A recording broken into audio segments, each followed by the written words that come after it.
আমাদের কথা ভাবেনি, আমাদেরকে পুরো বরবাদ করে দিয়ে চলে গেল। আর তারপর আমার কাছে কোনো অপশন না থাকায় আমি বাধ্য হয়ে ওই চায়ের দোকানটা খুলি। আমি তো ভেবেছিলাম তোমরা ভালোভাবেই লাইফ কাটাচ্ছ। 1 বছর ছিল আমাদের মেয়ে, তারপরেও ও আমাদেরকে ছেড়ে চলে গেল। জানো পায়েল, আমার মেয়ে যবে থেকে কথা বলা শিখলো না, তবে থেকেই আমাকে জিজ্ঞেস করতো আমার মা কোথায়। তাহলে তুমি সেকেন্ড ম্যারেজ করোনি কেন? আমরা দুজন দুজনকে ভালোবাসতাম, আর তারপরেও আমাকে ছেড়ে চলে গেল। তাহলে আমি অন্য কাউকে কি ভরসা করব? কিন্তু রাহুল, ওর তো মায়ের স্নেহের প্রয়োজন। আর আমি তোমাকে কিছু বলতে চাই। হ্যাঁ বলো।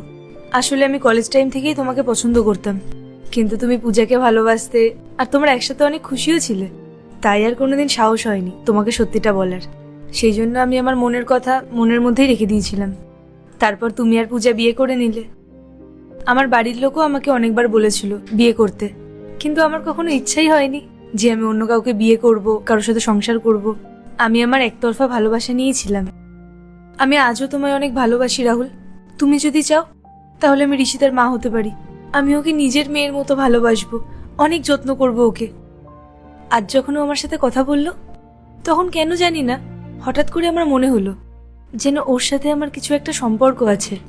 তুমি আমার জন্য এখনো বিয়ে করনি? না, কিন্তু কেন? আমার মনের মধ্যে না একটা আশা ছিল যে কোনো না কোনো দিন ঠিক তোমার সাথে আমার দেখা হবে। আর দেখো রাহুল, ভগবান আমাকে সেই সুযোগটা করে দিয়েছে। আমি এই সুযোগটা হাতছাড়া করতে চাই না। তো mister Rahul, will you marry me? Yes.